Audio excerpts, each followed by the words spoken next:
Thank you for clicking on today's video, because today we're going to be learning how to check for clicking.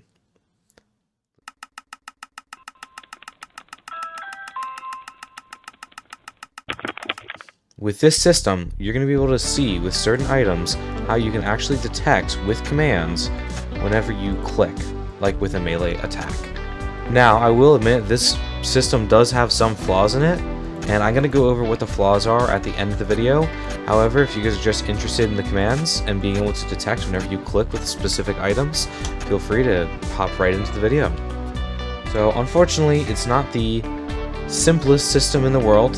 I wish there was a little bit of an easier way to do it, and there is kind of sort of some easier ways to do it, but not any that work as well in my opinion, but I will discuss that at the end of the video. So the first set of commands is just a bunch of repeating stop sound commands. The reason we have these is because we are using bats and totems of undying, and unless you want bat noises and totem of undying noises to be going off while you are doing this commands, you're going to want these commands.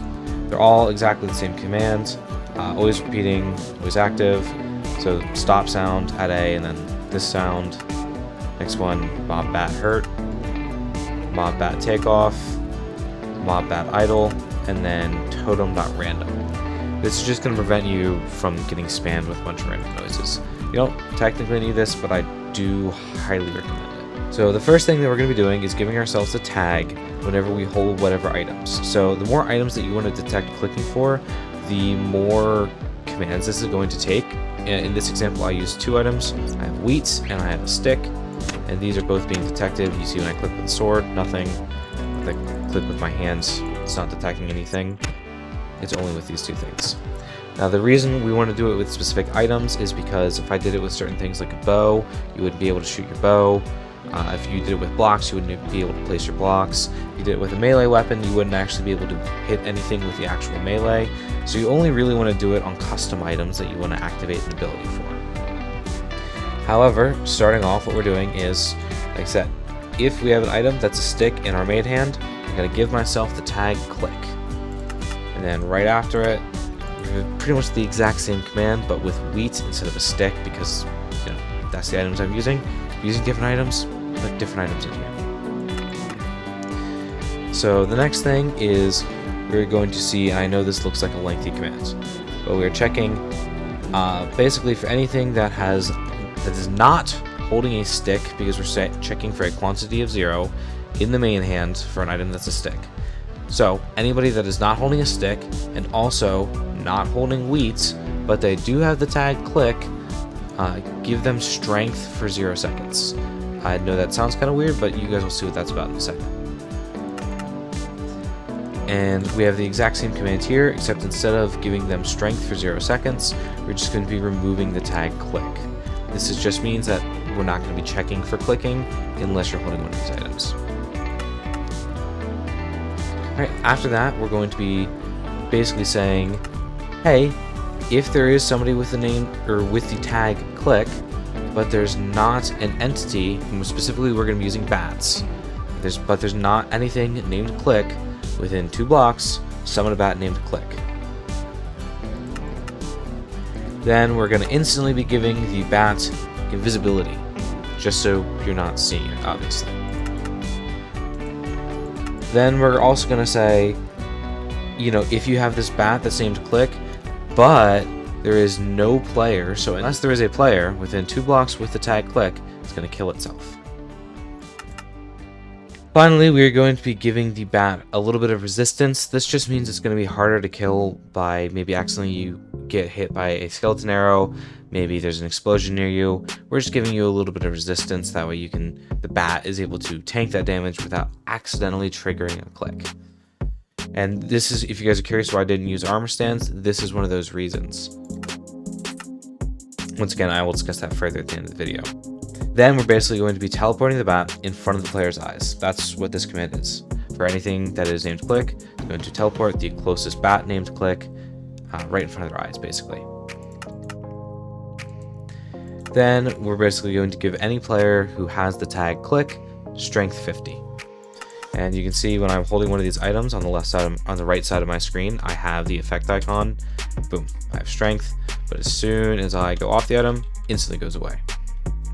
Now we have all the premise set up for what is the actual click detection.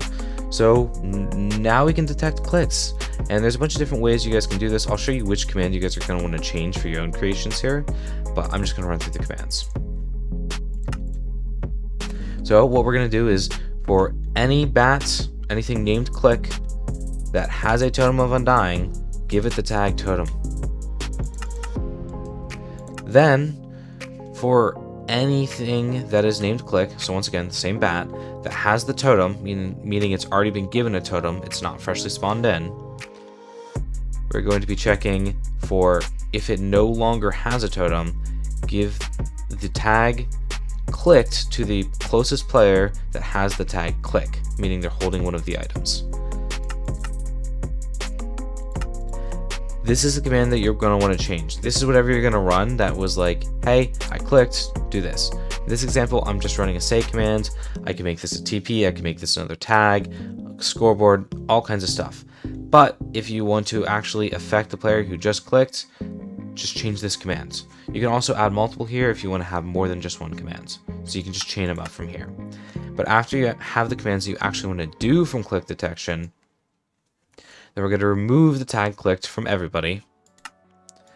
And then we are going to give the bats named click another totem of undying. And that's pretty much the whole system. And you do get a fairly reliable ability to detect when you're clicking. Now, it's not perfect, and I'm going to go into the flaws in just a second here. Unfortunately, it is more complicated than I would have liked something like this to be, as add-ons can do this much easier, Java can do this much easier. This is kind of a band-aid fix until we get actual click detection. I really apologize that there isn't a better way to do this, but unfortunately these are the commands we have. This is what we have to work with. Other than being complicated, there are a few other issues with this command that I'm gonna just give you guys a heads up on, that way you're not going into it expecting something that is better than what it seems. So number one, it's not necessarily going to be 100%. I, through my testing, have not had too many issues where I'm just standing around, looking around, clicking. I've had pretty consistent stuff. Although one thing you'll notice is I'm not highlighting blocks. So I'm highlighting that block, but I'm not when I'm doing this. So it's going to be blocking me placing blocks with any of these items. It's going to be blocking me shooting a bow because the arrow is just going to hit the bat. And there's a few other issues that's just going to be blocking you. The other thing is, if you're in like a PvP setting and someone's trying to hit you, there's a good chance that they can hit the bat by accident. One of the advantages of giving the bat resistance, giving yourself strength, is it does make it harder to accidentally kill the bat and get a false positive, which is one of the reasons I didn't use armor stands, which is what's normally used for this type of system. The other thing that I've noticed that might be somewhat of a concern is that while I'm backing up, I don't have a problem detecting clicking. However, when I move forward, I don't really detect clicking while I'm moving forward. You could move the bat further in front of your face for this, however, it might lead to some other issues. When I'm moving sideways, I sometimes get it. Yeah, it's not as consistent, but it is pretty consistent when you're standing still and when you're moving backwards. Or if you're moving kind of back into the side, I think it's kind of consistent. Once again, it's really not the best system. It's a result of just, we don't have a lot of really good commands. In Bedrock, we're missing a lot of commands that we ought to have. However, that's about it for this video. If you guys have any questions, please check out my Discord. There's a ton of people on there that are gonna be able to help you answer your questions. It's just a really good community, especially if you are new to commands, interested in commands, have been doing commands for a long time. We have all kinds of people in the Discord that are all really interested in commands. So I can't recommend joining my Discord enough. The link will be in the description. Other than that, I hope you guys found this helpful and are enjoying the ability to detect clicking. Goodbye.